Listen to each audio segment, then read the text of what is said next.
My work in psychology has always explored memories, meaning, and healing. And these same ideas now shape the way I live with art.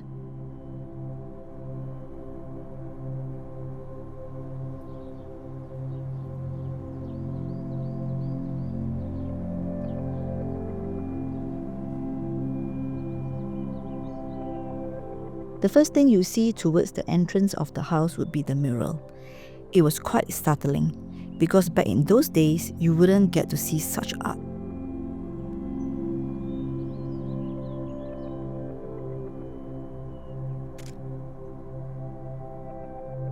At the time, I was simply searching for a home. I have no idea that this decision would lead me into the history of one of Singapore's greatest pioneer artists, Chen Wen Hsi.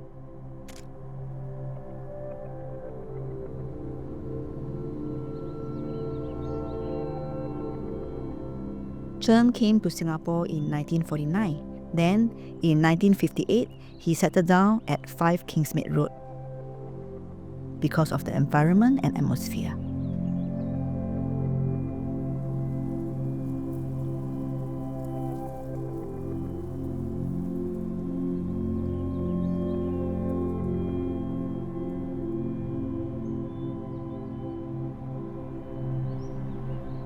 He was a pioneer of Nanyang art style, which blends Chinese artistic traditions with Western painting to depict Southeast Asia's tropical subjects.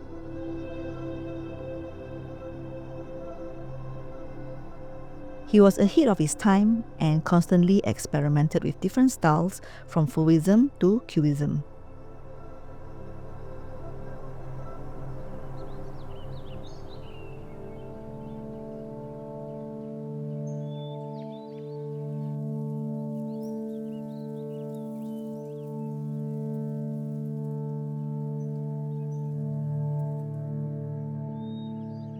Chen was always inspired by his surroundings, his garden, the animals, and nature around him. All of these elements found their way into the murals he painted at home. This way of living became the inspiration for us.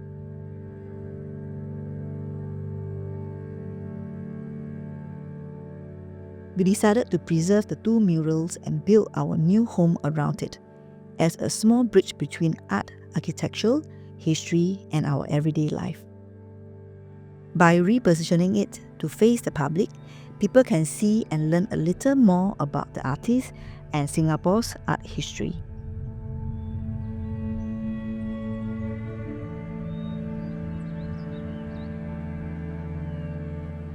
We were inspired by Chen Wen Hsi's belief in harmony between life and nature, and we wanted to honor what was already here.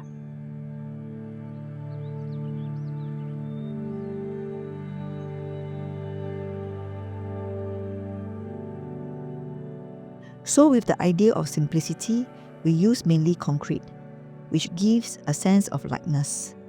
Despite it being a heavy material, it doesn't overwhelm the space and allows the art around to breathe and reveal its own character.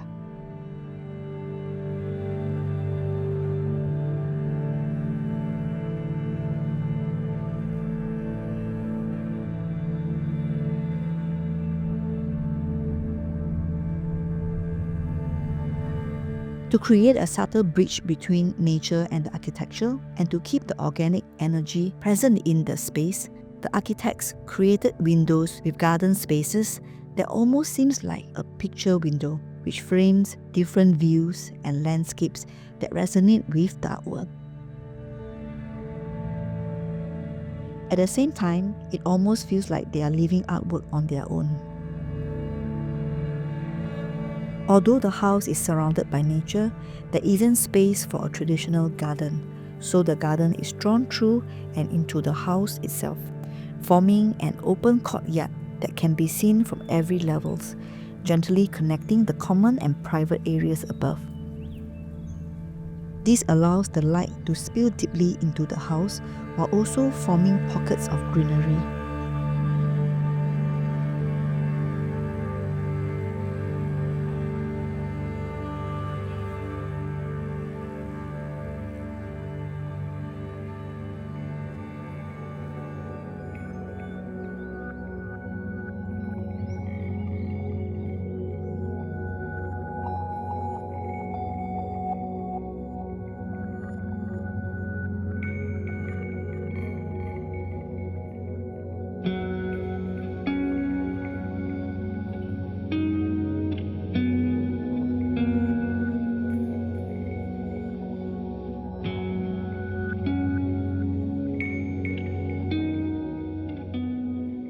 The courtyard directly faces the entryway that acts as a quiet threshold.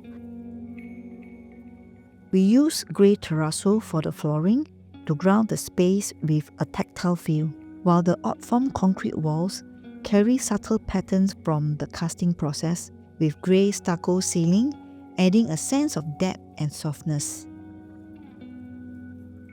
We also work around the existing rambutan tree, using it to form steps that lead towards the murals.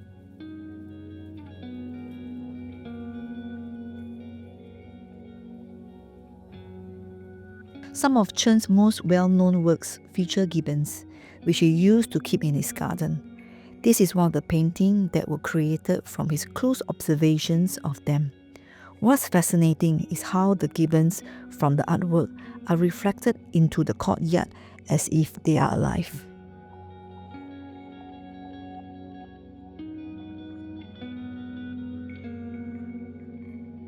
The gallery is both a passageway and a place of contemplation.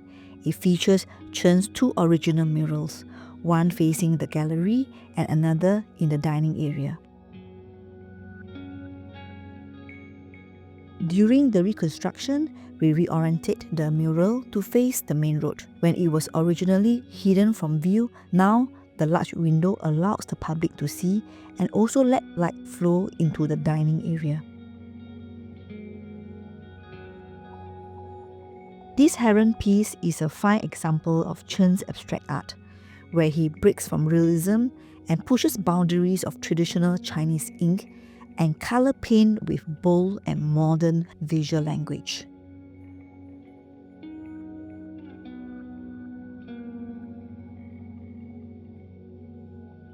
The first thing you'll notice in the dining area is Chen's Blue Mountain painting, which anchored the space and deepened dialogue between art and atmosphere.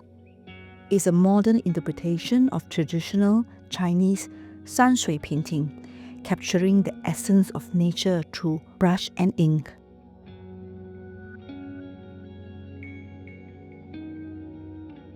The dining and the kitchen sits between the courtyard and a large window, allowing plenty of light and greenery to fill the space. To further complement the space, we chose a Patagonia stone-top dining table, echoing the raw, natural edge of the mural's ground beam, which we preserved from the original structure as a subtle nod to the home's history. We wanted a space that feels effortless yet functional for everyday use without overwhelming the space. So I selected a kitchen with tall units and a stone countertop with stainless steel, giving it a quiet and refined form, while the leather stool gives a tactile feel to it. Each piece was chosen for its honest material and timeless shape, making the space feel thoughtful and quietly in tune with the surroundings.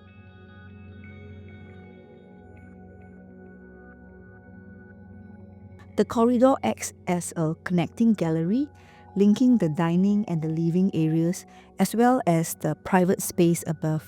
It includes pieces by first-generation artists Liu Kang, Chen Wen Hsi, and Lim Hak Tai.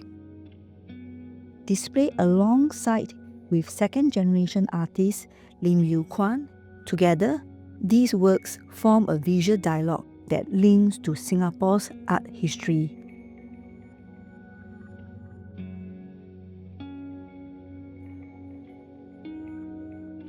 The living area was intended as an open landscape, where conversations can flow easily and where the furniture quietly resonates with the artworks. The space is anchored by this work from Wong Kin, who was one of Chen Wen Hsi's favorite students at the age of 13. This piece was inspired by the lotus in nature, exemplifying Wong's mature synthesis of Chinese Spain sensibility and Western abstractions.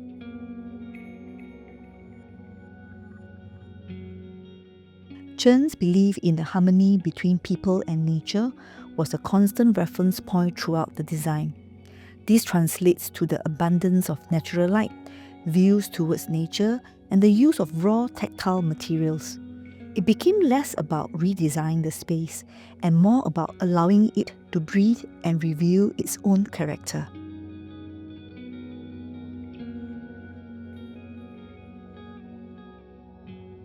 Among the artworks in the living area is Large Bamboo and Rocks by Fang Changqian, a prominent first-generation artist, educator, and master of Chinese ink painting. His works often depict traditional subjects like bamboo, orchids, plum blossoms, birds, and landscapes. He also includes his own poems using plants and animals to express beauty, values, and emotions.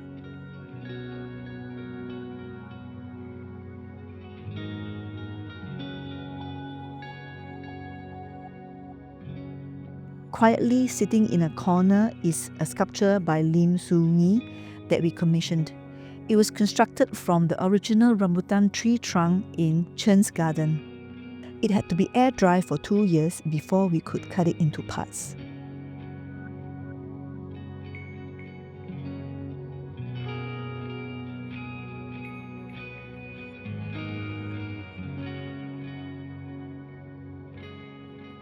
The home took more than 6 years to complete. Many had followed the conservation process over the years, and seeing the works restored was profoundly emotional. There was a sense of pride in knowing that we all had contributed to bring a piece of Singapore's cultural heritage back to life. Knowing their passion and devotion to their life's work, living here feels like being in daily dialogue with the artist's spirit. It has been deeply humbling and grounding. It's a living reminder of an era where art was woven into the fabric of domestic life. To live with them is to experience creativity as something quietly alive and present. As mentioned from an architect in the beginning, 可遇不可求 can be discovered but not sought.